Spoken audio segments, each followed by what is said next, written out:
صلوات. اللهم صل على محمد وآل محمد. دیکھا جب باپ کا لاشا تو سکینہ روئی.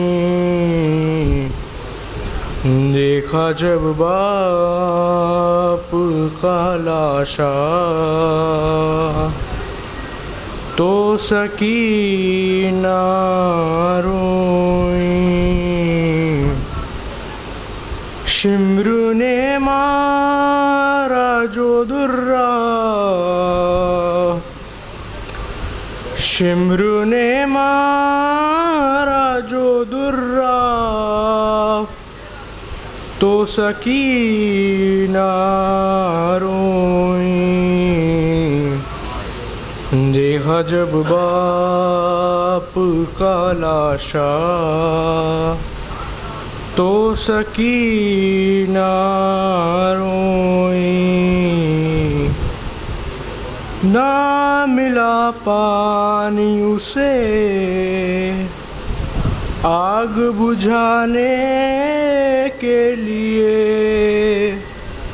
ہے نہ ملا پانی اسے آگ بجھانے کے لیے. جل گیا بھائی کا جھولا، جل گیا بھائی کا جھولا تو سکینہ روئی. دیکھا جب باپ کا لاشا تو سکینہ روئی.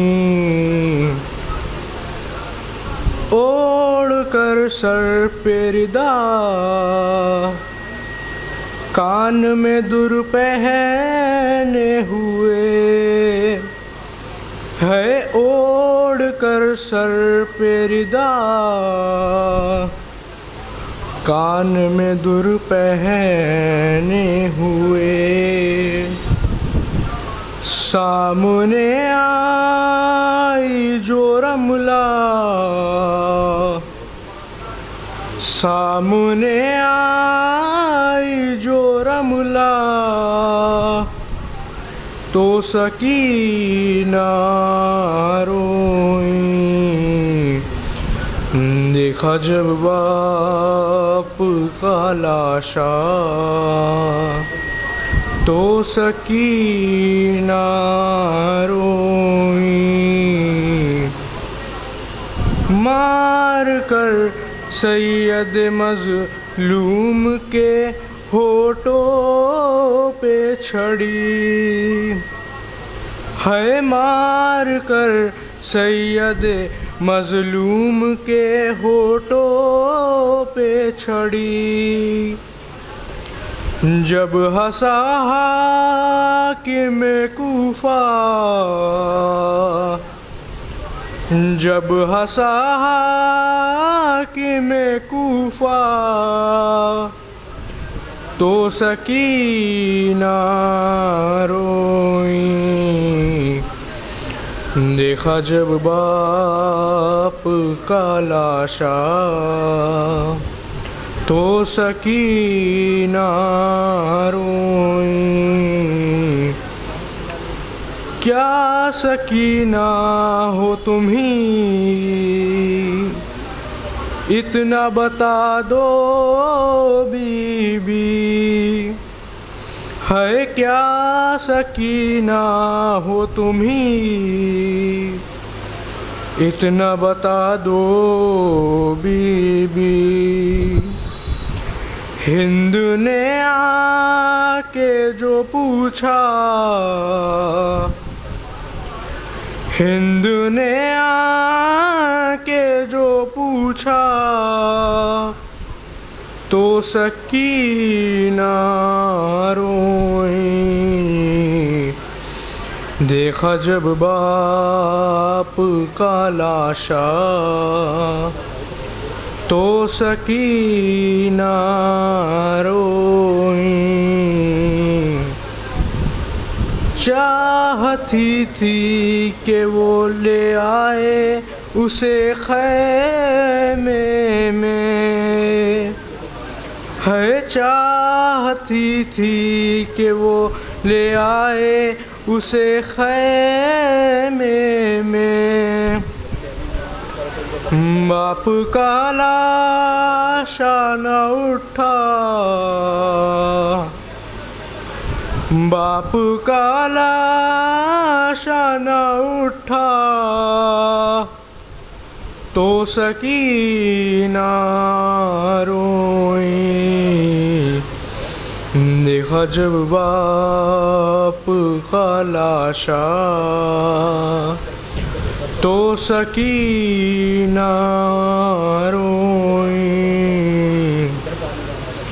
قید میں سنتے ہوئے باپ کے سر سے لوری، ہے قید میں سنتے ہوئے باپ کے سر سے لوری، زخمی ہونٹوں کو جو دیکھا، زخمی ہونٹوں کو جو دیکھا، تو سکینہ روئی، دیکھا جب باپ کا لاشا تو سکینہ روئی، میر سجاد وہ ناکے سے گری روئی نہیں، میر سجاد وہ ناکے سے گری روئی نہیں، آ کے دادی نے اٹھایا، آ کے دادی نے اٹھایا، تو سکینہ روئی، دیکھا جب باپ کا لاشا تو سکینہ روئی، صلوات۔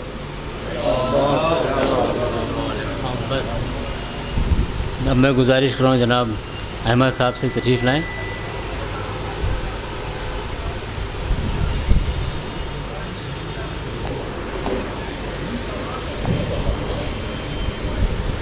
باعث بلند نعرے صلوات۔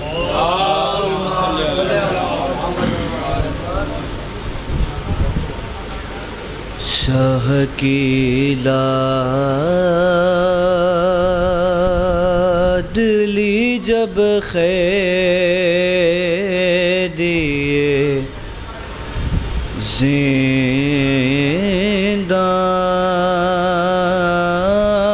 زندان ہوئی،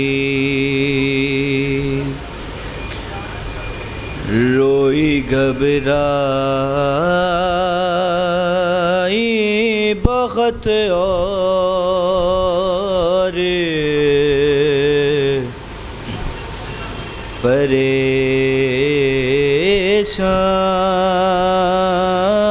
پریشان ہوئی،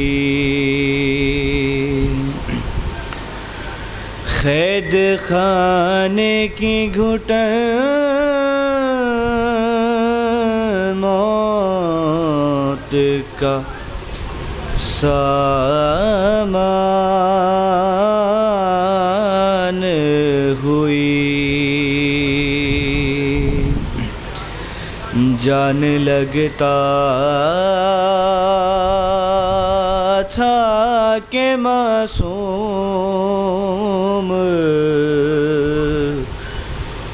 کی بے جان ہوئی، لاش شبیر کی مختل میں تڑپ جاتی تھی، قید خانے سے جو بچی کی صدا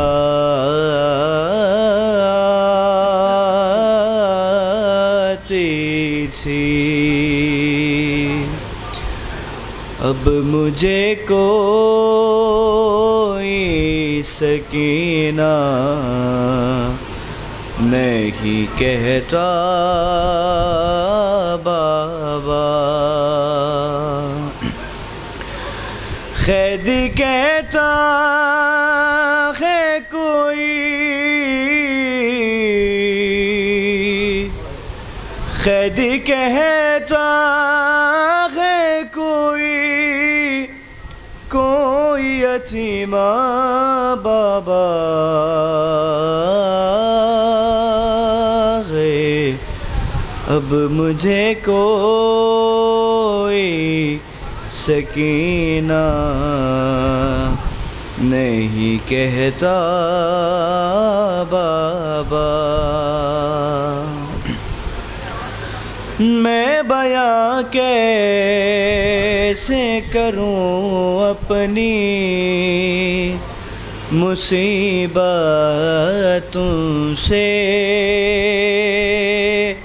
رے کیا کروں اپنے تماشوں کی شکایت تم سے، سنتی ہوں دادی نے کھایا تھا تماچا بابا،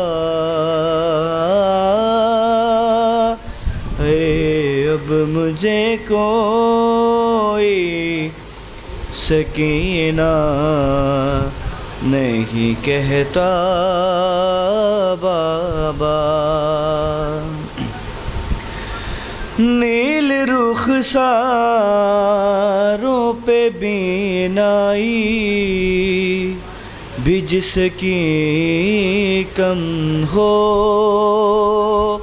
عمر ہو 4 برس اور کمر میں خم ہو، آپ نے دیکھی ہے کیا، آپ نے دیکھی ہے کیا ایسی ضعیفہ بابا ہے، اب مجھے کوئی سکینہ نہیں کہتا بابا، خون بے شیر سے اندازہ کیا تھا میں نے، آپ کا چہرہ تو پہچان لیا تھا میں نے، آپ پہچانو گے کیسے میرا چہرہ بابا ہے، اب مجھے کوئی سکینہ نہیں کہتا بابا، آپ تھے دور تو میں سارے ستم سہتی رہی، رو پڑی کوفے کے بازار میں سہ نہ سکی، آپ کے سامنے جب شمر نے مارا بابا،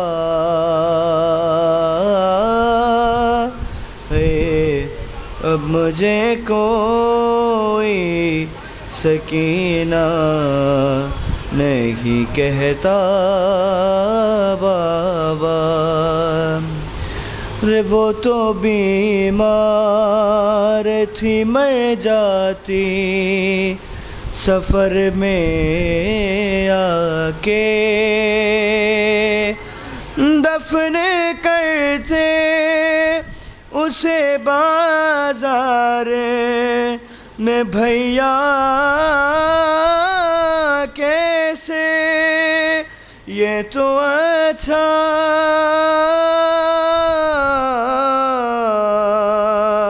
یہ تو اچھا ہوا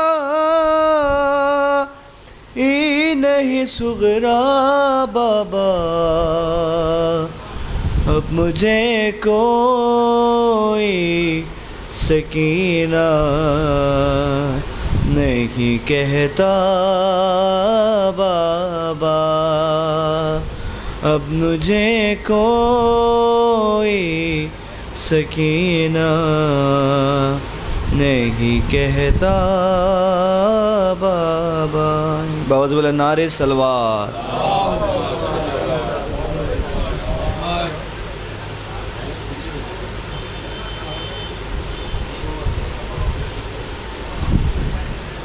نعرے حیدری.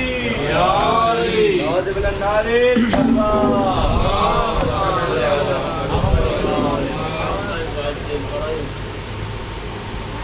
جب چلے رر کو شاہ کرب و بلا شور خیموں میں تھا قیامت کا. شہن بیٹی کو گود میں جو لیا اس نے رو کر پدر سے یہ پوچھا ارے بابا اتنا مجھے بتائیں گے کیا سکینہ کو بھول پائیں گے. کیا سکینہ کو بھول پائیں گے. ارے اس قدر آپ کا ہے خشک گلا آہ بھرنے کا حوصلہ نہ رہا. ارے کس طرح لوریا سنائیں گے کیا سکینہ کو بھول پائیں گے.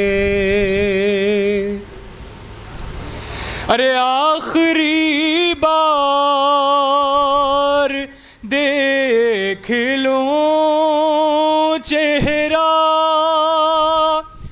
مجھ کو جانے ہے کیوں یقین بابا.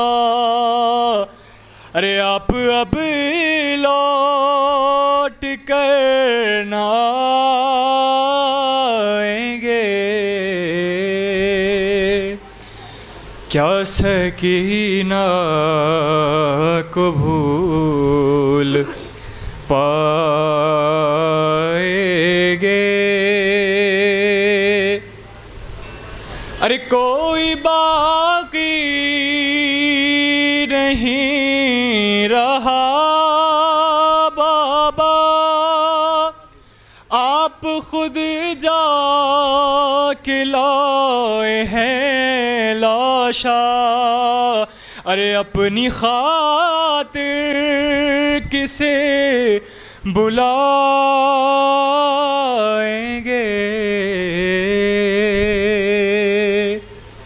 کیا سکینہ کو بھول پائیں گے؟ ارے اپنے جذبات کر لیے قابو، آپ نے ضبط کر لیے آنسو، زخم دل کس طرح چھپائیں گے؟ کیا سکینہ کو بھول پائیں گے؟ کیا سکینہ کو بھول پائیں گے؟ اور اس قدر آپ کا ہے خشک گلا، آہ بھرنے کا حوصلہ نہ رہا، کس طرح لوریا سنائیں گے؟ کیا سکینہ کو بھول پائیں گے؟ کیا سکینہ کو بھول؟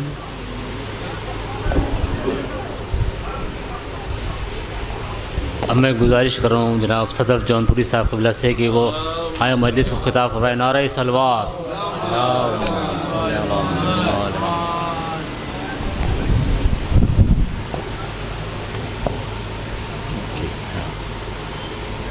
رحم اللہ من قرأ الفاتحہ.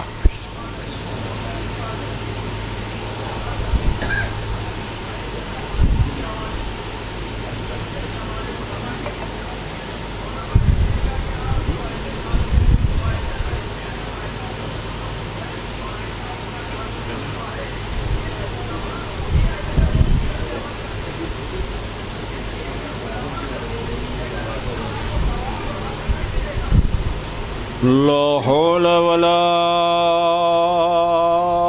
قوة الا باللہ العلی العظیم.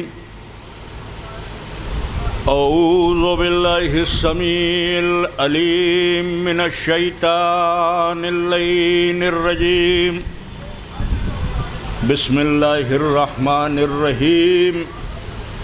الحمد للہ رب العالمین والصلاة والسلام علی اشرف الانبیاء والمرسلین سیدنا و نبینا و شفیعنا و مولانا و مقتدعنا بالقاسم محمد صلی اللہ علیہ وآلہ وسلم وآلہ الطیبین الطاہرین المعصومین الغر المیامین ولعنۃ اللہ علی اعدائہم ومنکری فضائلہم ومصائبہم وغاصبی حقوقہم اجمعین. من لیلنا ھذہ الی قیام یوم الدین. بسم اللہ الرحمن الرحیم. رب اشرح لی صدری ویسر لی امری واحلل عقدۃ من لسانی یفقہوا قولی. اما بعد فقد قال اللہ سبحانہ تبارک و تعالی فی کتابہ المبین وہو اصدق الصادقین وقولہ الحق. بسم اللہ الرحمن الرحیم یا ایتھا النفس المطمئنۃ ارجعی الی ربک راضیۃ مرضیہ فادخلی فی عبادی وادخلی جنتی. صلوات بھیجو.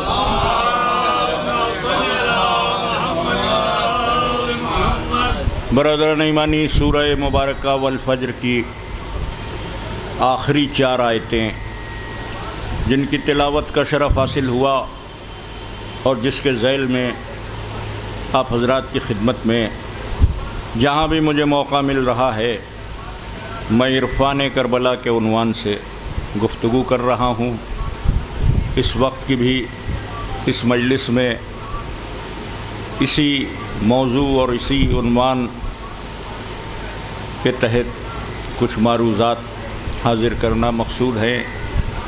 آپ لوگ کے علم میں ہے کہ ایام عزا کی مجالس اتنی گنجائش نہیں رکھتی کہ کوئی تفصیلی بات ہو سکے، کیونکہ سامعین جو مجلس میں آتے ہیں ان کو بھی کئی مجالس میں شرکت کرنا ہوتی ہے، ایک فرش سے اٹھ کر دوسرے فرش پہ جانا، اور یہی صورتحال پڑھنے والوں کے لیے، ذاکرین کے لیے بھی ہے.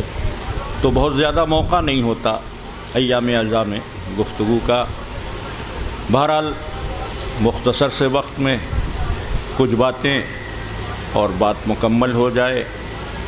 یہ جو آیتیں جن کی تلاوت کا شرف میں نے حاصل کیا، ان آیتوں میں اللہ رب العزت نے اپنے ایک بندے کو پکارا اور اپنے پاس بلایا اور ان الفاظ کے ساتھ آواز دی، یا ایتھا النفس المطمئنہ. پہلا لفظ یا ہے اور آپ لوگ اس لفظ سے آشنا ہیں. عربی کا لفظ ہے، اس کو عربی میں حرف منادا کہتے ہیں. کسی کو پکارنے کا لفظ، کسی کو آواز دی جاتی ہے تو یا کہہ کر. آپ کے ہاں جیسے کسی کو بلا رہے ہیں، کوئی جا رہا ہے، ذرا سنیے، ارے یہاں آئیے، اے، یہ الفاظ ہمارے کے ہاں جیسے استعمال ہوتے ہیں ویسے ہی عربی میں یا، اور آپ بھی استعمال کرتے ہیں. ٹھوکر لگی کا یا علی. یا علی کا مطلب ہی یہ ہے کہ آپ مولا کو بلا رہے ہیں. یا علی، یا حسین. ہم پر اعتراض بھی یہی ہے کہ آپ یا کہتے ہیں، یا علی، یا حسین.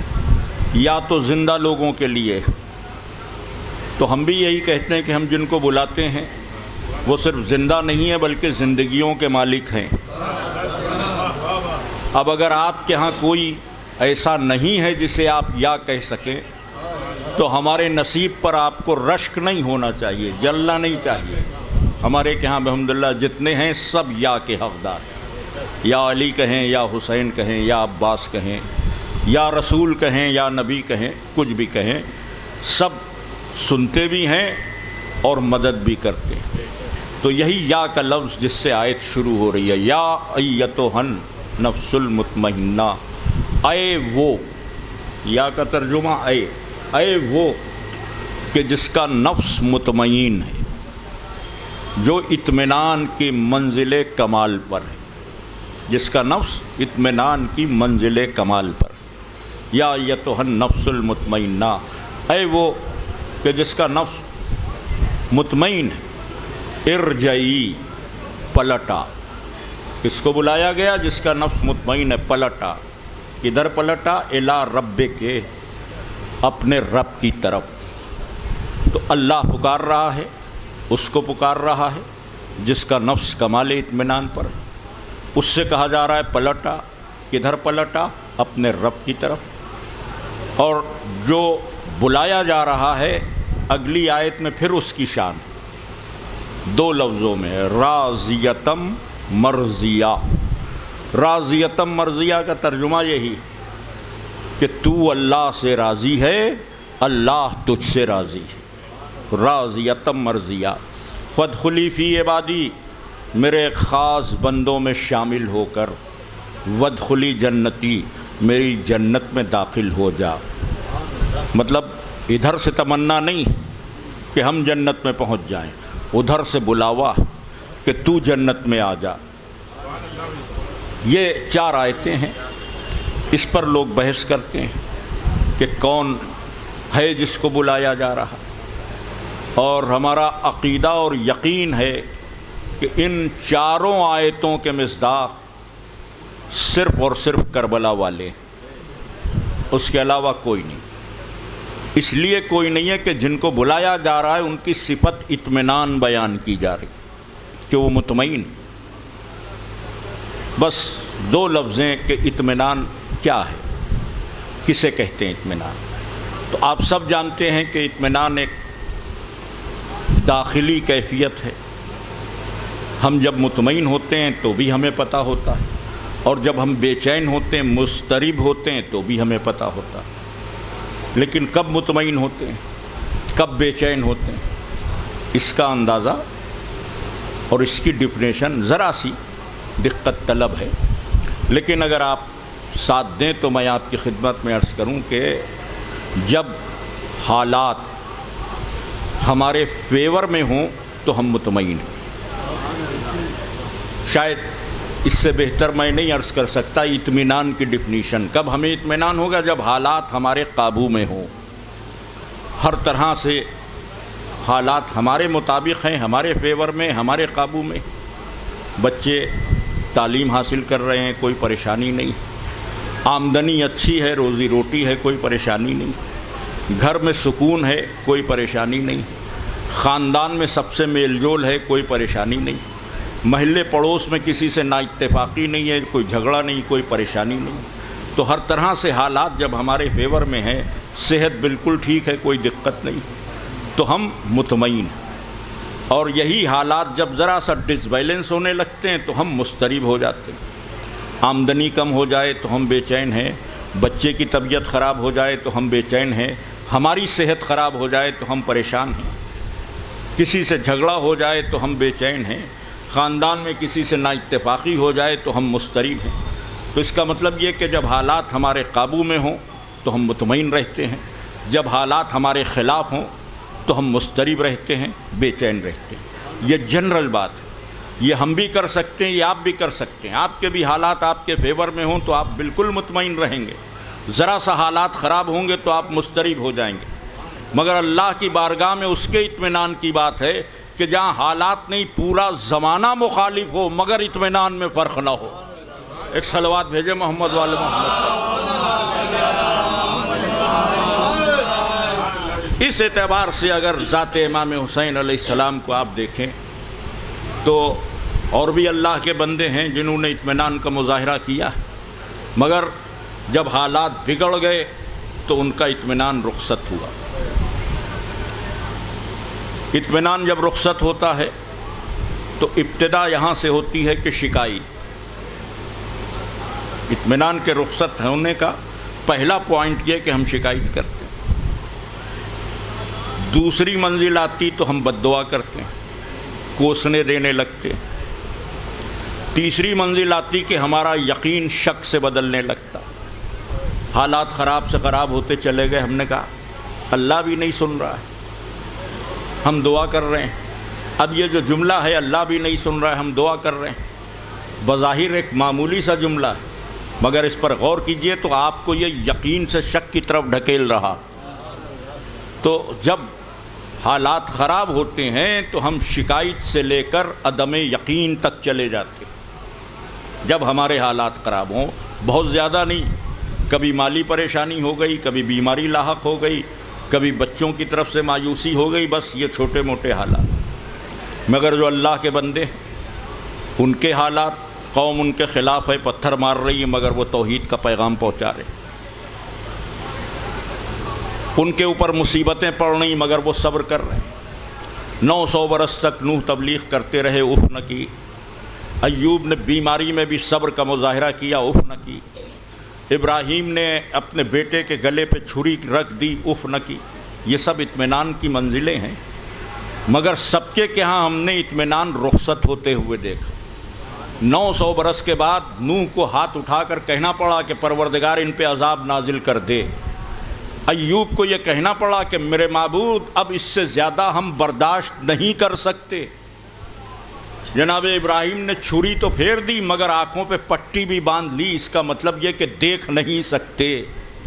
تو ہر ایک نے اطمینان کا مظاہرہ کیا، کہیں پر سب کا اطمینان ٹھہر گیا، مگر ایک حسین ہے کہ مصیبت بڑھتی رہی، اطمینان کی حد تک کوئی نہ پہنچ سکا کہ حسین کس نفس مطمئن کی منزل پر ہیں۔ اس لیے ان آیتوں کے مصداق سوائے حسین کے اور کوئی ہو ہی نہیں سکتا۔ اے نفس مطمئن پلٹ آ اپنے رب کی طرف، مخالف حالات میں، زمانے کی مخالفت کے باوجود، جب چاروں طرف سے انتشار اور اضطراب ہو، اطمینان کا سجدہ اگر کوئی ادا کر رہا ہے تو وہ بندہ حسین ہے۔ اب غور فرمائیں کہ جہاں اللہ یاد نہ آئے، اتنی سخت منزلوں میں امام حسین سجدہ آخر فرما رہے، تو یہ امام حسین ہے اور یہ ان کا انقلاب کربلا ہے کہ جو نفس مطمئن کی منزل پر ٹھہرا ہوا نظر آ رہا ہے۔ اور یہی میرا موضوع ہے کہ پہچانیے کربلا۔ جانتے تو سب ہیں، جو مسلمان ہیں وہ بھی جانتے ہیں، جو غیر مسلم ہیں نام کربلا کا ان کے بھی کانوں سے ٹکرایا، سب جانتے ہیں، مگر صرف جاننے سے کام نہ چلے گا جب تک پہچانا نہ جائے کربلا۔ اور جو پہچان لے اس کے لیے کوئی شرط بھی نہیں۔ کربلا سب کو روشنی دیتی ہے، کسی قوم، کسی فرقے، کسی مذہب کا کوئی کاپی رائٹ نہیں ہے کربلا پر۔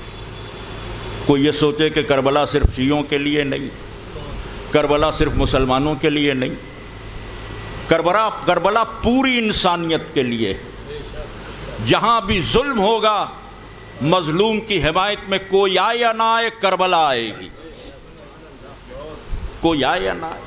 یہ انقلاب کربلا، کسی بھی انقلاب کو پرکھنے کے لیے یہ دیکھا جاتا ہے کہ جس نے انقلاب برپا کیا ہے وہ کون ہے، اس کی شخصیت کیا ہے،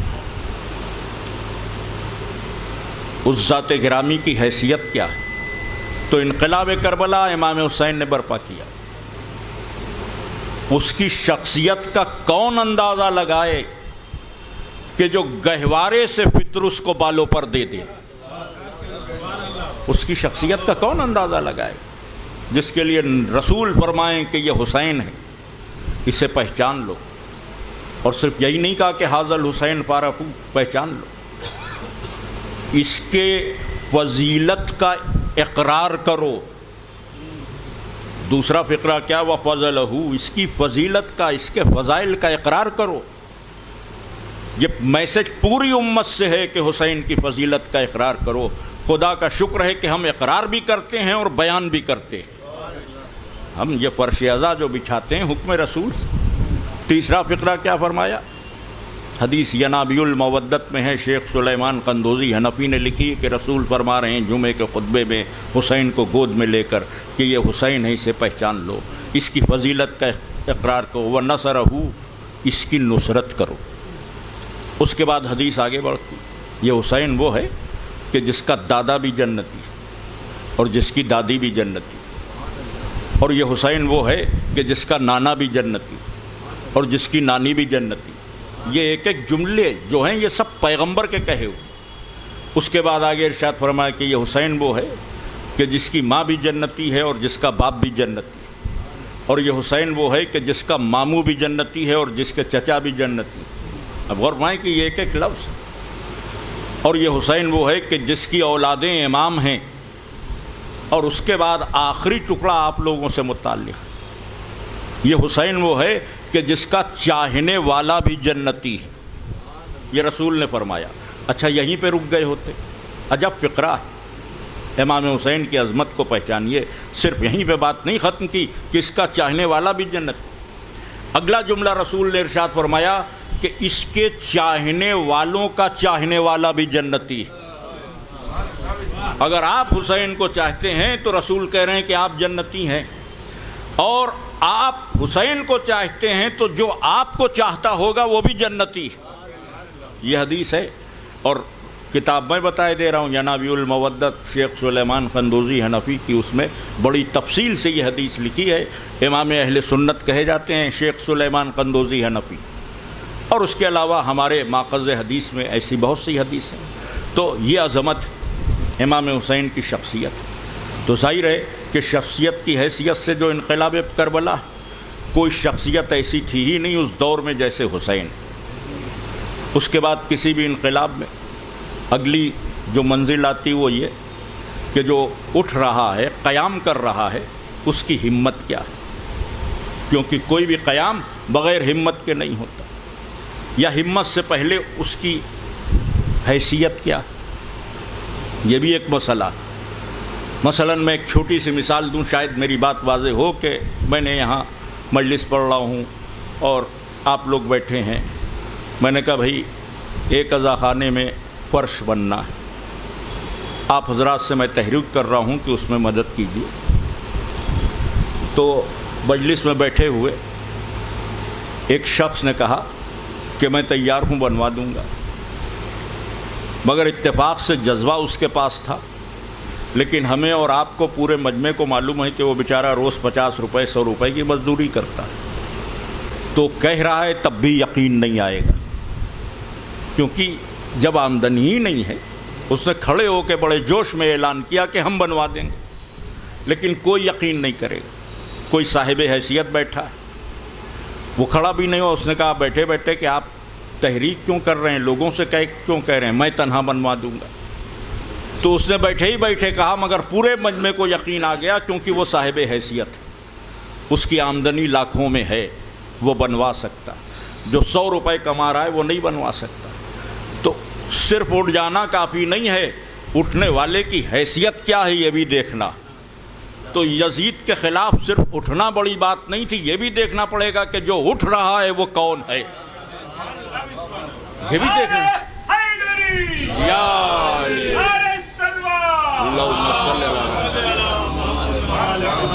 یہ بھی دیکھنا پڑے گا کہ جو اٹھ رہا ہے وہ کون ہے۔ تو عزیزان گرامی، اس اعتبار سے ظاہر ہے کہ جس نے یزید کے خلاف آواز بلند کی وہ کون ہے؟ جو آئے تطہیر کی روشنی سے پاک ہے، جو آئے مباہلہ کی روشنی میں صدیق ہے، جو سورہ دہر کی روشنی میں سخی ہے، جو قرآن کی آیتوں میں جس کے جلوے ہیں، رسول کی حدیثوں میں جس کی روشنی ہر طرف بکھری ہوئی نظر آ رہی ہے، ایک ایسی ذات کہ جس پر قرآن کو بھی اعتبار ہے، جس پر رسول کو بھی اعتبار ہے، جس پر امت کو بھی اعتبار ہے۔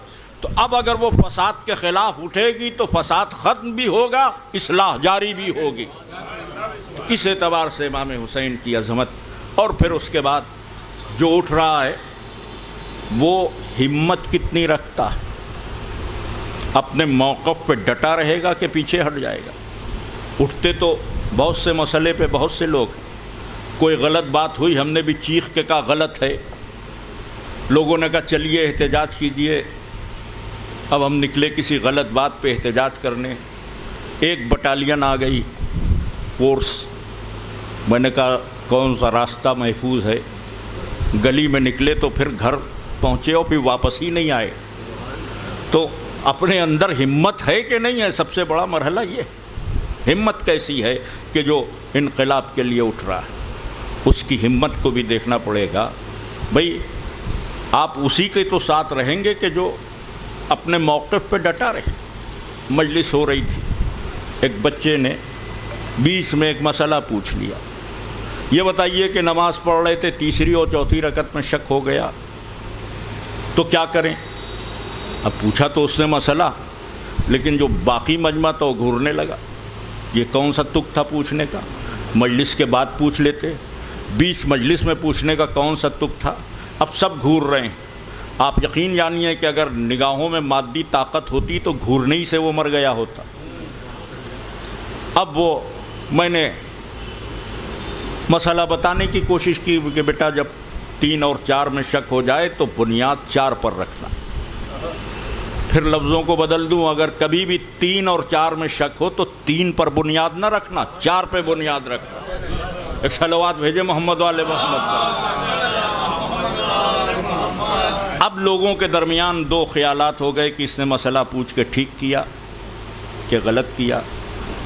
کچھ زیادہ مذہبی ہوتے ہیں کہ نہیں نہیں اچھی بات ہے, ہمت تو کی پوچھنے کی, ہم کو بھی معلوم ہو گیا. کچھ لوگ باشعور ہوتے ہیں, وہ کہتے ہیں نہیں پوچھنا چاہیے تھا مگر موقع غلط تھا. اب دونوں اسی میں تھے. میں نے سوچا کہ یہ بچہ شرمندہ ہو رہا ہے, چلو تعریف کر دیں اس کی کہ بھائی تم نے اچھا کیا پوچھ لیا.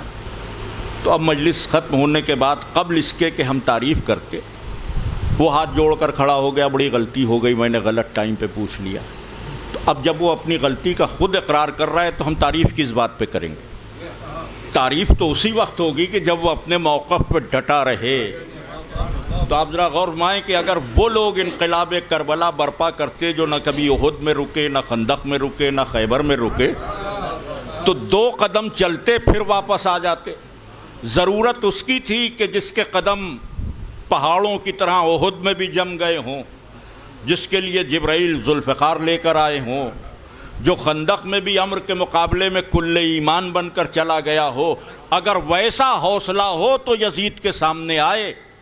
اور وہ حوصلہ اس زمانے میں صرف حسین کے پاس تھا. یہ 2 مرحلے ہو گئے, بہت سے مرحلے میں آخری مرحلہ کہ انقلاب بھی برپا کر دیا, آواز بھی اٹھا دی. نتیجہ کیا نکلا؟ سب سے بڑی بات ہوتی نتیجہ, رزلٹ. انقلاب کا رزلٹ کیا؟ تو انقلاب حسین کامیاب ہے کہ ناکام, اس کا اندازہ نتیجے سے ہوگا. کیونکہ یزید کے ہم نوا اس دور میں کہہ رہے تھے کہ یزید جیت گیا. بہت سے ضمیر فروش بکے ہوئے قلم, نجس وقت کی ولادتیں آج بھی یزید کی حمایت میں بولنے لگتی ہیں. بھئی اس نے کیا غلط کیا, اس کے خلاف آواز اٹھائی تھی. بہت سے ایسے لوگ ہیں جو اس دور میں بھی تھے, آج بھی تھے. تو نتیجہ دیکھیے, یہ صحیح ہے کہ امام حسین شہید ہو گئے, نتیجہ کیا نکلا؟ اس کو آپ تاریخ کی روشنی میں سمجھ سکتے ہیں. بس یہ آخری مرحلہ ہے گفتگو کا. تاریخ کی روشنی میں آپ یوں سمجھ سکتے ہیں کہ امام حسین علیہ السلام جب اٹھے تھے 28 رجب کو, تو اس وقت کی جو 2/3 دنیا تھی, معلوم دنیا, اس پر یزید کی حکومت تھی. 2/3 دنیا. جس وقت امام حسین اٹھے تھے, بڑی بڑی شخصیتیں مدینے میں بھی تھیں, مکے میں بھی تھیں. کسی کی اوقات نہیں تھی کہ یزید کے خلاف بولے, بول نہیں سکتا تھا. بولنا تو دور کی بات, چو نہیں کر سکتے تھے لوگ. جب یزید نے سوال بیعت کیا تھا تو وہ بڑے نام جو صحابی زادے کہلاتے ہیں, جن کو مسلمان بڑی عزت کی نگاہ سے دیکھتے ہیں, وہ یہ کہہ رہے تھے کہ ہم چھپ جائیں گے. ہاں, عبداللہ ابن زبیر کا یہ اسٹیٹمنٹ تھا کہ ہم چھپ جائیں گے, یزید کا سامنا نہیں کریں گے. عبداللہ ابن عمر یہ کہہ رہے تھے کہ ہم تو گھر ہی سے نہیں نکلیں گے, یزید کی بیعت نہیں کریں گے. جتنے لوگ تھے وہ چہرہ بچا رہے تھے, وہ چاہ رہے تھے کہ بس مصلحت سے کام نکل جائے, یزید سے لڑنا بھی نہ پڑے اور اس کی بیعت بھی نہ کرنا پڑے. شہرت اس دور میں بھی یزید کی اچھی نہیں تھی, بڑے بڑے لوگ یزید کی بیعت کرنے کو نہیں تیار تھے, مگر سامنا بھی نہیں کرنا چاہتے. تو جہاں سب چھپ کر بیٹھ رہے تھے, وہاں تنہا حسین کھڑے ہوئے. مدینے سے مکے, مکے سے کربلا, ایک ہی آواز کہ ظالم کی بیعت نہیں کی جائے گی, ایک ہی آواز کہ یزید شرابی ہے, یزید بد کردار ہے, اس کو اسلامی خلافت میں سب سے منصب اعلیٰ پر نہیں تسلیم کیا جائے گا. اس آواز کے ساتھ اٹھے. جو جرگہ تھا وہ کہہ رہا تھا کہ آپ نہ نکلیے, آپ ایسی بات نہ کریے, آپ نبی کے نواسے ہیں, آپ کو قتل نہ کر دیا جائے. عبداللہ ابن عمر نے یہی کہا جو باہر کے تھے. مروان نے دھمکی دی کہ اگر آپ نے یزید کی بات نہ مانی تو آپ کو قتل کر دیا جائے گا. یہ غیر تھے. جو اپنے تھے وہ بھی یہی کوشش کر رہے تھے کہ امام حسین مکہ نہ چھوڑیں. چنانچہ جناب عبداللہ ابن جعفر جو جناب زینب کے شوہر ہیں, بڑی کوشش کر کے مکے کے گورنر سے امان نامہ لکھوا کر لائے، آپ یہیں رہیے، یہ حرم خدا ہے، یہاں آپ محفوظ ہیں، آپ زندہ رہیے۔ تو امام حسین نے عبداللہ ابن جعفر کو سینے سے لگایا اور کہا کہ میرے بھائی تم چاہتے ہو کہ میں زندہ رہوں، عجب فقرہ امام حسین کا، تم چاہتے ہو میں زندہ رہوں، میں یہ چاہتا ہوں کہ میرے نانا کا دین زندہ رہے۔ تو وقت دین پر پڑا تھا، جان امام حسین دے رہے تھے، کوئی بولنے کو نہیں تیار تھا۔ یہ کربلا سے پہلے کا منظر ہے، یہ 9 محرم تک کا منظر ہے کہ کوئی یزید کے خلاف بول نہیں رہا تھا۔ 10 محرم کے بعد منظر بدل گیا، 10 محرم کے بعد امام حسین شہید ہو گئے اور شہادتوں کا نذرانہ پیش کر چکے تو سر نو کے سنا پہ بلند ہو گیا۔ یزید کے خیمے میں شادیانے بج گئے، وہ خوش ہو گیا کہ وہ جنگ جیت گیا، اس نے نبی کے نواسے کو قتل کر دیا۔ فوراً کیا اثر مرتب ہوا، 11ویں محرم کو قافلہ کوفہ آ گیا، تو جو یزید پر بول نہیں رہے تھے وہ کوفے کے لوگ رو کر یزید پر لعنت کر رہے تھے۔ یہ حسین کی شہادت کے ایک دن بعد کا منظر ہے کہ کل تک جو یزید کے خلاف بول نہیں رہے تھے وہ 11 اور 12 محرم کو یزید پر لعنت بھیج رہے تھے۔ یہ ہمت کس نے دی؟ یہ حسین کے لہو نے دی۔ یہ حرارت کس نے بخشی؟ یہ مولا حسین نے بخشی۔ اور کارواں جب کوفے سے شام تک چلا تو راستے میں 1400 میل کا سفر، کلومیٹر نہیں میل، 1800-1900 کلومیٹر ہو جائے گا یہ کوفے سے کربلا۔ اس سفر میں آبادیاں، بہت سے علاقے، بلبت ہے، تکریت ہے، یہ سب علاقے کچھ شام کے قریب ہیں، کچھ کوفے کے قریب۔ آپ تاریخ میں پڑھیے، ہر علاقے میں جب یزیدی فوج پہنچتی تھی یہ کہہ کر کہ ہم یزید کے سپاہی ہیں اور ہم شام جا رہے ہیں، معاذ اللہ کچھ خارجیوں نے خروج کیا تھا ان کو قتل کر کے، تو گورنر تو استقبال کرتے تھے، پبلک کو معلوم ہوتا تھا کہ یہ حسین کا سر ہے، تو وہ یزیدی فوجوں پہ پتھر پھینکتے تھے اور سر حسین چھین لینے کی کوشش کرتے۔ کئی علاقے ہیں کہ جہاں فساد ہوا یزید کی فوج کو بھاگنا پڑا۔ کل تک جو بول نہیں رہے تھے آج وہ یزید پہ پتھر مار رہے ہیں، یہ بھی حسین کی شہادت کا اثر۔ آپ نتیجہ دیکھیں کہ انقلاب سے فوراً نتیجہ کیا برآمد ہو۔ کارواں شام پہنچ گیا، مصائب کی بھی منزل ہے اسی میں، اور میں جو عرض کرنا چاہ رہا ہوں اس کے ثبوت بھی۔ شام میں یزید نے خوشی کا جو جشن منایا، اس میں بازار شام سے لے کر بابوسا تک سجاوٹ کا اہتمام کیا۔ 72 گھنٹے اس 10 منٹ کے راستے پر سیدانیوں کو گزارنا پڑے، کیونکہ یزید خوش تھا۔ دربار سج گیا، سر حسین آ گیا، یزید کے سامنے رکھا گیا۔ فتح کے نشے میں چور ہے یزید، اپنی طاقت کا مظاہرہ کر رہا ہے۔ شیعہ روایتوں میں ایک روایت ہے، اہل سنت کے یہاں یہ روایت نہیں ملے گی، شیعہ روایتوں میں، کہ یزید نے دربار میں ایک پرندہ پالا تھا جو سونے کے پنجرے میں رہتا تھا، اور صبح کو جب وہ دربار کرتا تھا تو یزید کے سامنے ایک تشت میں گلاب اور اس قسم کے پھول اور اس میں پانی، تو وہ پرندہ کھولا جاتا تھا، وہ نکلتا تھا، اس میں غوطے لگاتا تھا، نہاتا تھا، اور پھر یزید کے سر کے چکر لگاتا تھا، پھر پنجرے میں چلا جاتا تھا۔ اس کو یہ سکھایا گیا۔ آج سر حسین جب رکھا گیا تو سب سے پہلے پرندے کو کھولا گیا، پرندہ اسی طرح نکلا اور اسی تشت میں اس نے غوطے کھائے، لیکن پرندہ بھی عظمت حسین سے واقف ہے۔ آج اس نے یزید کے سر کے چکر نہیں لگائے، آج اس نے سر حسین کے ساتھ چکر اور دربار سے اڑ گیا۔ تو یزید کے خلاف پہلا احتجاج یزید کے دربار میں اس کے اس پالتو پرندے کا۔ یہ دیکھ کر ایک سناٹا اب یزید کی جھنجھلاہٹ میں اضافہ ہوا، چھڑی لی کانٹے دار اور لب حسین سے ایسی بے ادبی کی کہ ایک صحابی تھے وہ کھڑے ہوئے اسی دربار میں اور للکار کر کہا یزید چھڑی ہٹا لے، میں نے ان ہونٹوں کو رسول کو چومتے ہوئے دیکھا۔ یہ دوسرا احتجاج ہے اسی دربار میں۔ پھر وہ جو درباری تلوار لیے کھڑے تھے حبشی، جناب بے فضا کی آواز پر انہوں نے تلواریں کھینچ، یہ تیسرا احتجاج ہے۔ پھر اسی دربار میں ایک عیسائی کھڑے ہو کر پوچھنے لگا یہ کس کا سر ہے؟ تو یزید نے کہا حسین ابن علی، وہی حسین جو نبی کے نواسے ہیں؟ کہا ہاں۔ تو عیسائی نے کہا وائے ہو تجھ پر،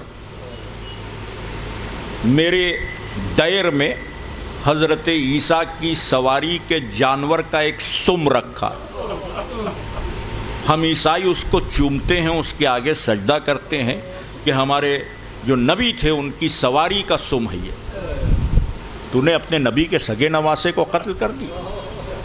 یہ دربار میں احتجاج ہے عیسائی کی طرف سے۔ پھر اس کے بعد ایک یہودی وہ کھڑا ہوا، اس نے بھی یہی سوال کیا کس کا سر ہے؟ وہی جواب حسین ابن علی۔ اس نے کہا وہی حسین جو فاطمہ کے بیٹے؟ کہا ہاں وہی حسین۔ اب اس نے کہا کہ میں داؤد پیغمبر کی نسل سے ہوں، 17 پشتوں پہلے میرا سلسلہ ان سے ملتا ہے۔ میرا یہ عالم ہے کہ جب میں یہودی بستیوں میں جاتا ہوں تو میرے پیروں کی خاک لوگ سر پہ ڈالتے ہیں، صرف اس لیے کہ 17 پشتوں پہلے میں ایک پیغمبر سے جڑا ہوا۔ تو نے اپنے نبی کے سگے نواسے کا احترام نہ کیا۔ اس نے لعنت ملامت۔ اب آپ غور کیجئے کہ دربار میں وہ خوشی منانا چاہ رہا تھا، لیکن پرندے سے لے کر درباری یہودی عیسائی سب نے یزید کے سامنے یزید کے خلاف گفتگو کی۔ تو اس نے سر حسین اپنے محل میں بھیج دیا خوشی کے اظہار کے لیے۔ محل میں سر حسین چلا گیا تو محل میں بجائے خوشی کے جو روایت نے منظر لکھا وہ یہ کہ یزید کی ایک بیٹی جس کا نام عاتقہ ہے، تاریخ میں اس کا نام عاتقہ ہے، جب سر حسین آیا تو دوڑ کر اس نے سر حسین کو گود میں لے کر کہا کہ یہ نبی کے نواسے کو کس نے قتل کر دیا؟ فاطمہ کے لال کو کیوں شہید کر دیا گیا؟ اس نے رونا شروع کیا۔ یہ بیٹی ہے یزید کی۔ اس کے بعد جب ہند بنت عبداللہ جو یزید کی زوجہ ہے اسے اطلاع ہوئی تو وہ ننگے سر دربار میں آ گئی۔ یزید تخت سے اٹھا اور اپنی ردا اپنی بیوی کے سر پہ ڈال کر کہا کہ تجھے میری عزت کا خیال نہیں، غیرت نہیں، بے ردا دربار میں آ گئی۔ تو اس نے تڑپ کر کہا کہ تجھے اپنی عزت پیاری ہے، میری غیرت پہ سوال کر رہا ہے؟ تیری غیرت کہاں مر گئی؟ نبی کی نواسیاں بے ردا کھڑی۔ آپ دیکھیں کہ یہ وہ احتجاج ہیں کہ جو امام حسین کی شہادت کے بعد کوفے سے لے کر شام تک ہر جگہ یہی احتجاج۔ اس کے بعد اگر آپ محسوس کر سکیں تو میں عرض کروں کہ اگر کسی کو یہ آئیڈیا ہو جائے کہ اسے پاور مل جائے، حکومت مل جائے، تو اس کا دستور بدل جاتا۔ اگر ہمیں یہ احساس ہو کہ ہم علاقے کے ایم ایل اے بن جائیں گے، ایم پی بن جائیں گے، تو ہم ہر کمپرومائز کرنے کو تیار۔ تاریخ میں ایسے بہت سے کردار، میں سب کا تذکرہ نہیں کر سکتا اس وقت۔ یزید کے بیٹے کو تاج و تخت ملا اور 40 دن میں اس نے یہ کہہ کے چھوڑ دیا کہ اس تخت کے لیے میرے دادا نے اس سے لڑائی کی جو میرے دادا سے بہتر تھا، اور میرا باپ اس سے لڑا جو میرے باپ سے بہت بہتر تھا۔ وہ اپنے عذابوں کے ساتھ دنیا سے چلے گئے، اب میں ان کے عذاب کا حصے دار نہیں بن سکتا، میں اس تخت پر نہیں بیٹھ سکتا، اس کے چاروں پیر خون اہل بیت میں ڈوبے ہوئے۔ یہ تخت کو کون ٹھکرا رہا ہے؟ یزید کا بیٹا۔ کیوں؟ اس لیے کہ حسین کے انقلاب نے ذہنوں تک اتنی روشنی پہنچائی ہے کہ تاج و تخت بے حقیقت ہو گئے، شہادت منزل آسمان تک پہنچ گئی۔ شہادت کا ذہن اور شہادت کا تصور لوگوں کے ذہن پر چھا گیا، تو ہر جگہ یزید کے خلاف احتجاج ہے، نعرے ہیں، آوازیں ہیں، نہ گھر والے خوش، نہ باہر والے خوش، نہ دربار والے خوش، نہ یہودی خوش، نہ عیسائی خوش، کوئی نہیں خوش۔ آج جو لوگ یزید کے لیے بات کرتے ہیں وہ کیا ہیں؟ بھئی یزید سے نہ بیٹا راضی ہے، نہ بیٹی راضی ہے، نہ بیوی راضی ہے، نہ دربار راضی ہے، نہ صحابی راضی ہے، نہ یہودی راضی ہے، نہ عیسائی راضی ہے۔ تم کیا یزید کے باپ ہو کہ ہر وقت یزید کے فیور کی بات کرو گے؟ کوئی اس سے راضی نہیں۔ دربار میں احتجاج ہوا اور پھر چوتھے امام کے خطبے نے رہی صحیح کسر پوری کر دی۔ چوتھے امام کا خطبہ اور اس خطبے سے وہ دربار جو ہنس رہا تھا قہقہے آنسوؤں میں ڈھل گئے، روتے ہوئے لوگ اپنے گھروں کو گئے۔ شہادت حسین کی خبر شام کے ہر گھر تک پہنچ گئی، ہر موڑ ہر گلی پر ذکر حسین ہونے لگا، شہادت کے تذکرے ہونے لگے۔ مدینے کی کچھ عورتیں جو شام میں رہتی تھیں انہوں نے جب سنا تو ان کو زیادہ قلق ہوا کہ نبی کا نواسہ شہید ہو گیا، اور ان کو یہ بھی قلق ہوا کہ جن بیویوں کا تماشا دیکھا وہ سیدانیاں تھیں، وہ نبی کی بیٹیاں تھیں، تو ان کو بڑی شرمندگی ہوئی۔ کچھ عورتوں نے ایک جتھا بنایا اور زندان شام تک آ گئیں۔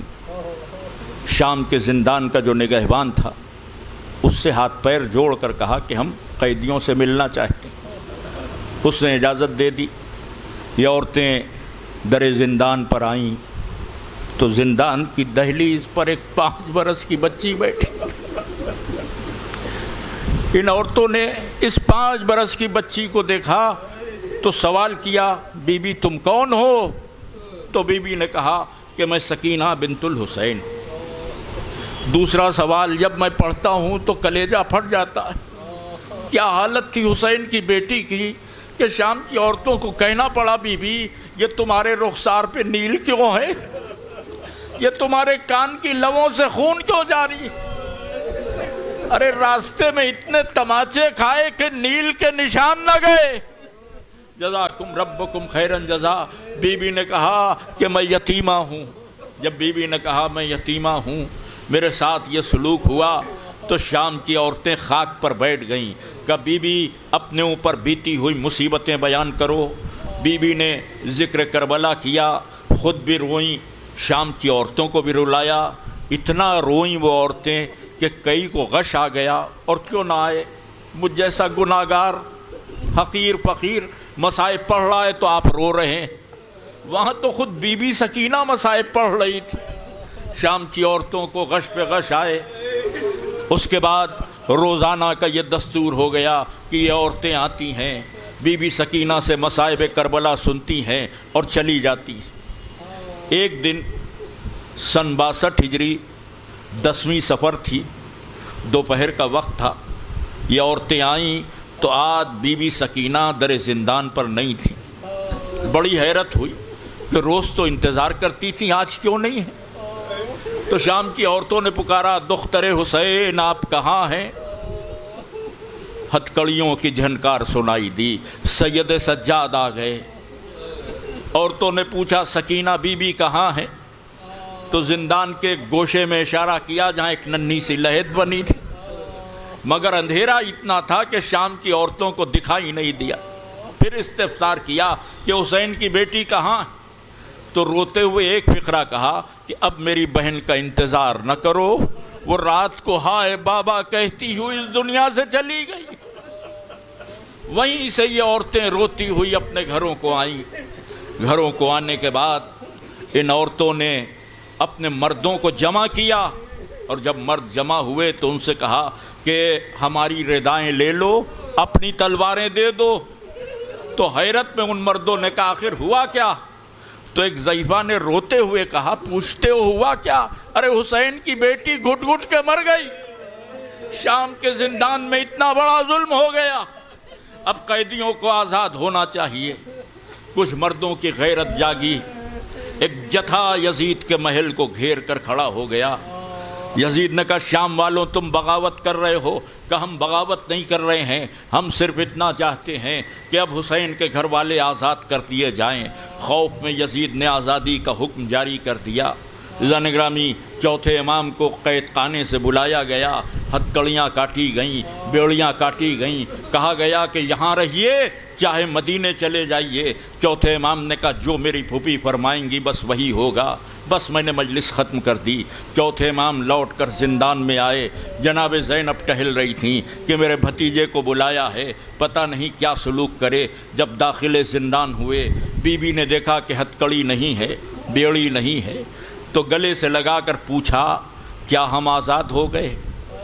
یہ جو سوال تھا اس میں کتنا درد تھا میں کیا بتاؤں، کیا ہم آزاد ہو گئے؟ جیسے یہ پوچھا روتے ہوئے چوتھے امام قبر سکینہ پہ گر گئے، پھوپھی اماں ہم تو آزاد ہو گئے، میری بہن یہیں رہ گئی۔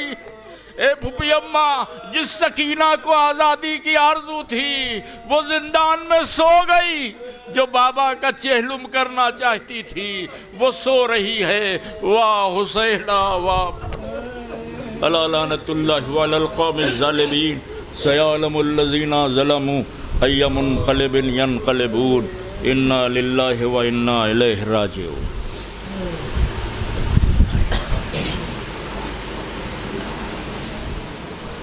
میں انجمن قاضی عابدیہ سے گزارش کر رہا ہوں کہ وہ آئیں۔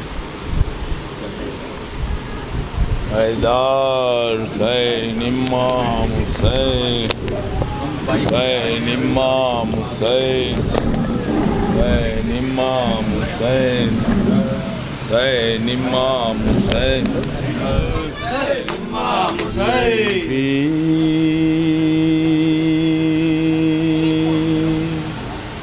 کاتا یہ نوحہ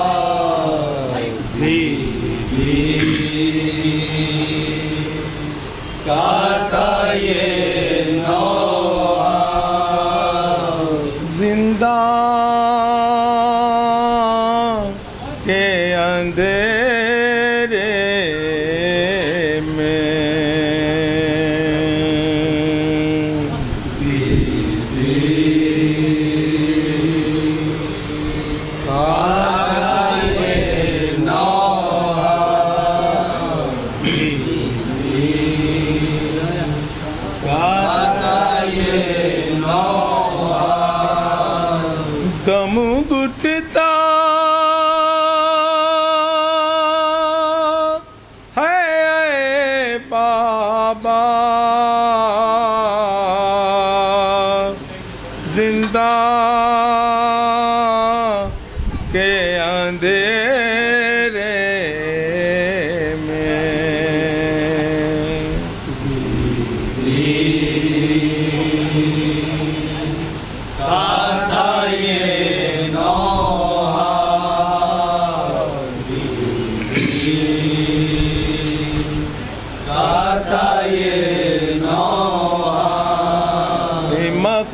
مقتات درا کے حالات تو میری دیکھو، مقتات درا کے حالات تو میری دیکھو، مر جائے سکینہ کیا زندہ کے اندھیرے میں، بی بی کا تھا یہ نوحہ، بی بی کا تھا یہ نوحہ، رے اماں کے بھی چہرے کو میں دیکھ نہیں سکتی، اماں کے بھی چہرے کو میں دیکھ نہیں سکتی، یہ حال ہے اب میرا زندہ کے اندھیرے میں، بی بی کا تھا یہ نوحہ، تھا یہ نوحہ جو ساتھ میرے ہوتا یہ میرا علی اصغر جو ساتھ میرے ہوتا یہ میرا علی اصغر مر جاتا میرا بھیا زندہ کے اندھیرے میں کا تھا یہ نوحہ کا تھا یہ نوحہ اس درد سے واقف ہے بس صرف خدا میرا اس درد سے واقف ہے بس صرف خدا میرا یہ کیسے ہوں میں زندہ کے اندھیرے میں کا تھا یہ نوحہ کا تھا یہ نوحہ اب سانس بھی لینے میں ہوتی ہے مجھے زحمت اب سانس بھی لینے میں ہوتی ہے مجھے زحمت ہے طے میرا مر جانا زندہ کے اندھیرے میں کا تھا یہ نوحہ کا تھا یہ نوحہ اس حال میں جینے سے بہتر ہے کہ مر جاؤں اس حال میں جینے سے بہتر ہے کہ مر جاؤں جینا ہے کوئی جینا زندہ کے اندھیرے میں کا تھا یہ نوحہ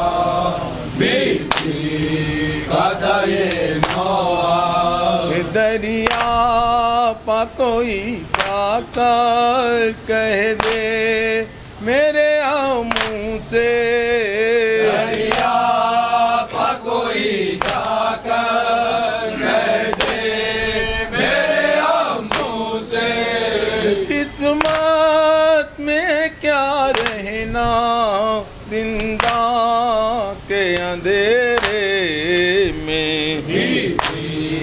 کا تھا یہ نوحہ کا تھا یہ نوحہ میات پا سکینہ کی یہ بین تھے عابد کے سکینہ کی یہ بین تھے عابد کے کرتی نہیں کیوں شکوہ زندہ کے اندھیرے میں کا تھا یہ نوحہ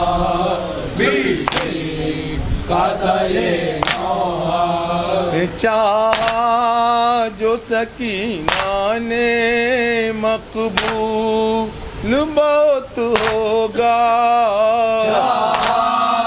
جو سکینہ نے مقبول بہت ہوگا اعجاز کا یہ نوحہ زندہ کے اندھیرے میں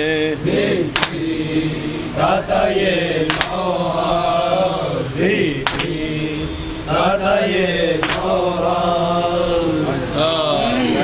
امام حسین امام حسین امام حسین حیدر امام حسین امام حسین امام حسین حیدر امام حسین حیدر امام حسین حیدر امام حسین امام حسین امام حسین امام حسین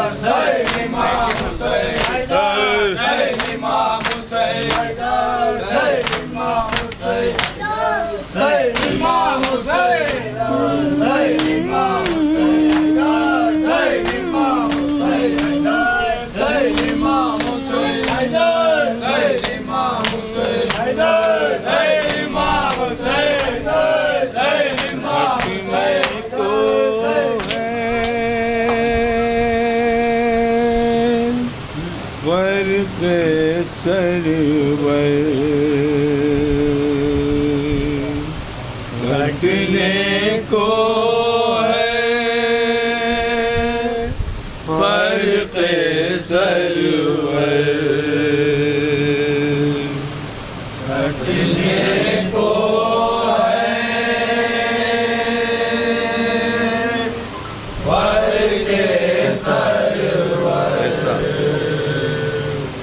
کٹنے کو فرق سرور کیسا قیامت کا منظر ہے کٹنے کو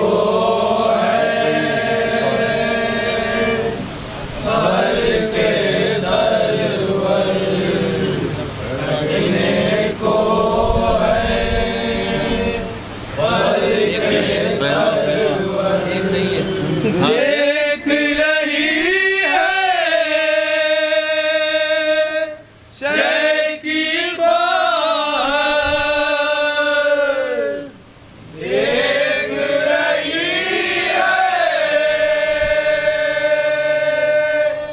شے کی خواہر دیکھ رہی ہے شے کی خواہر کیسا قیامت کا منظر ہے کٹنے کو ہے فرق سرور کٹنے کو ہے فرق سرور خیمہ خیمہ آگ لگی ہے سر سے ردا ہر ایک کچلی ہے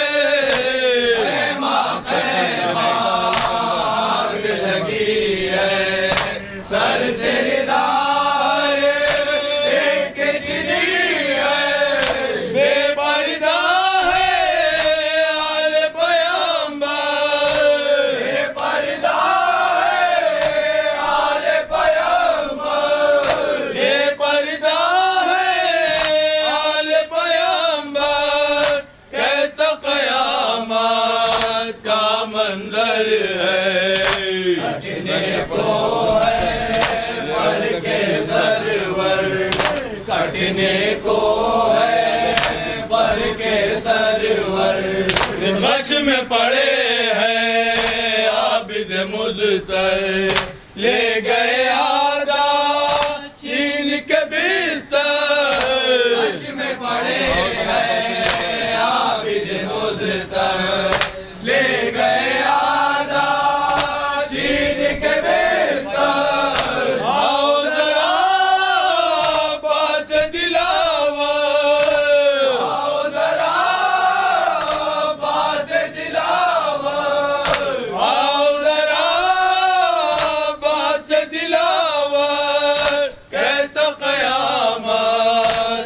منظر ہے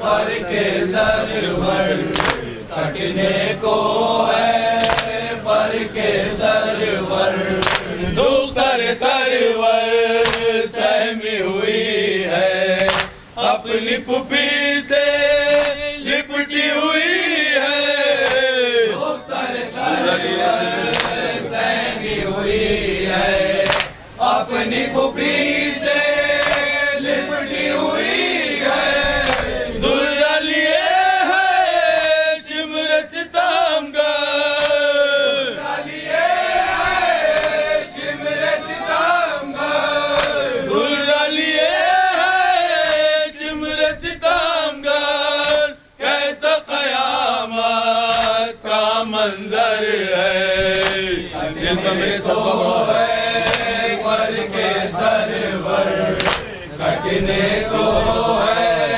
فرق سرور دل پہ میرے یہ صدمہ بڑا ہے بھائی کا میرے سوکھا گلا ہے دل پہ میرے یہ صدمہ بڑا ہے بھائی کا میرے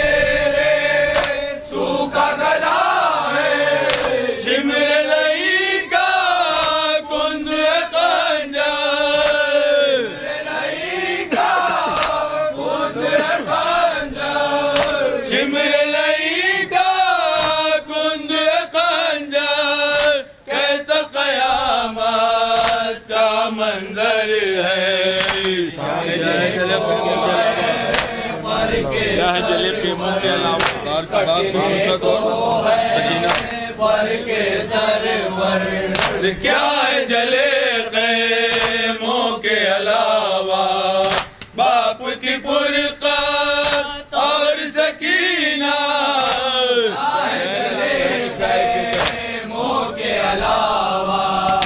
باپ کی فرقت اور سکینہ چین سے آئے تو کیوں کر آئے تو کیوں کر چین سے آئے تو کیوں کر کیسا قیامت کا منظر ہے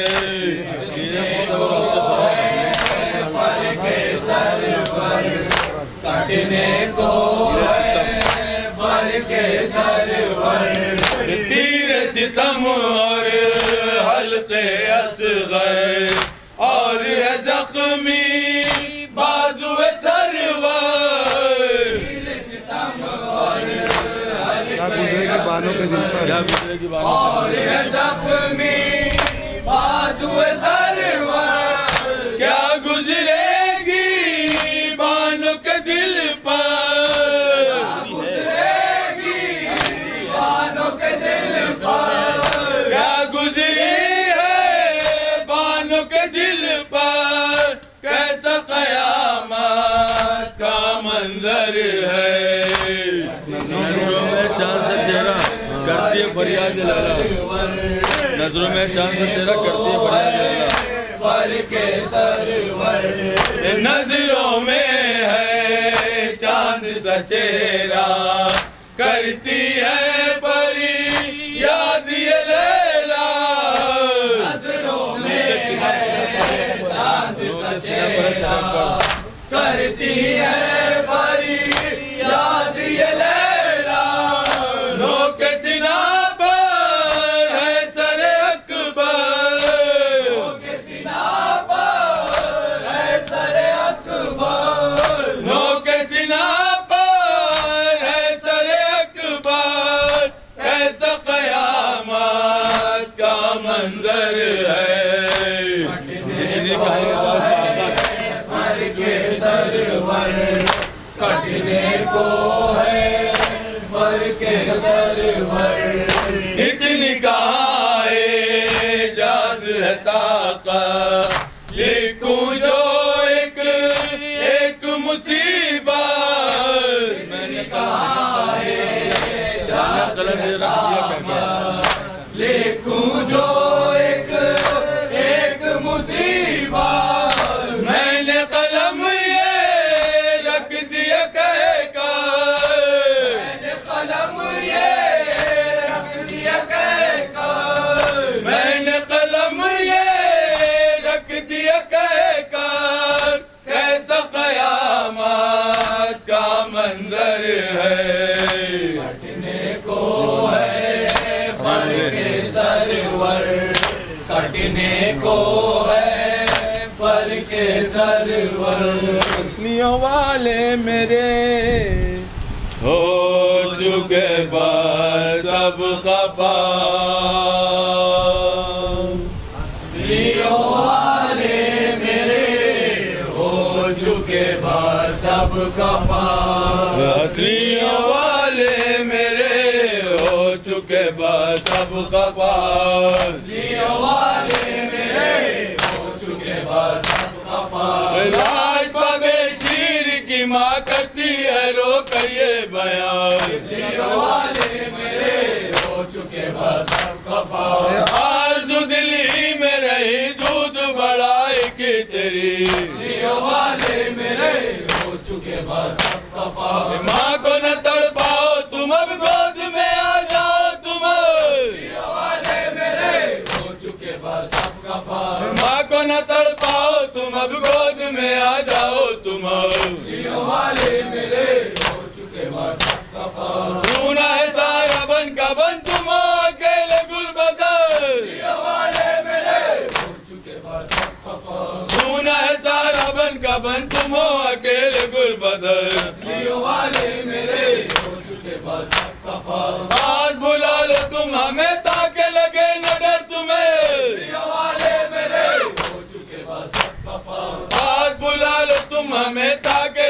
نہ ڈر تمہیں علیوں والے میرے ہو چکے بس اب کفا یہ کیا ستم کیا ساتھ مجھے نہ لے لیا علیوں والے میرے ہو چکے بس اب کفا یہ کیا ستم کیا ساتھ مجھے نہ لے لیا علیوں والے میرے ہو چکے بس اب کفا ہونا تھا جو کچھ ہو چکا مجھ سے نہ بگڑو میں لکو علیوں والے میرے ہو چکے بس اب کفا ہونا تھا جو کچھ ہو چکا مجھ سے نہ بگڑو میں لکا علیوں والے میرے ہو چکے بس اب کفا اب نہ رلاؤں گی کبھی پانی منگا دوں گی ابے علیوں والے میرے ہو چکے بس اب کفا اب نہ رلاؤں گی کبھی پانی منگا دوں گی ابھی کرتی علیوں ہوں والے میرے ہو چکے بس اب کفا کرتی ہوں دن رات بس لال میرے میں جاگ کر علیوں والے میرے ہو چکے بس اب کفا کرتی ہوں دن رات بس لال میرے میں جاگ کر علیوں والے میرے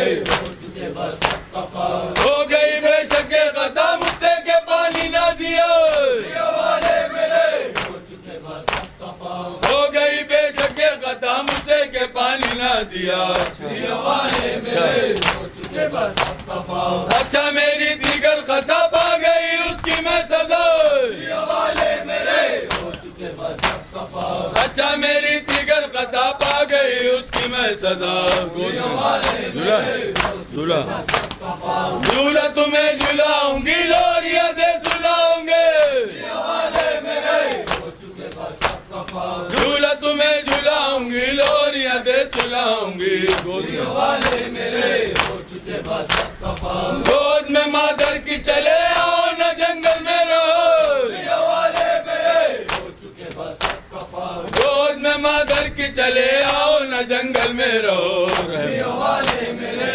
ہو چکے بس اب کفا رحم کرو اے میری جاں ورنہ یہ مر جائے گی موت علیوں والے میرے ہو چکے بس اب کفا رحم کرو اے میری جاں ورنہ یہ مر جائے گی موت علیوں والے میرے ہو چکے بس اب کفا میرے غریب الوداع میرے غریب الوداع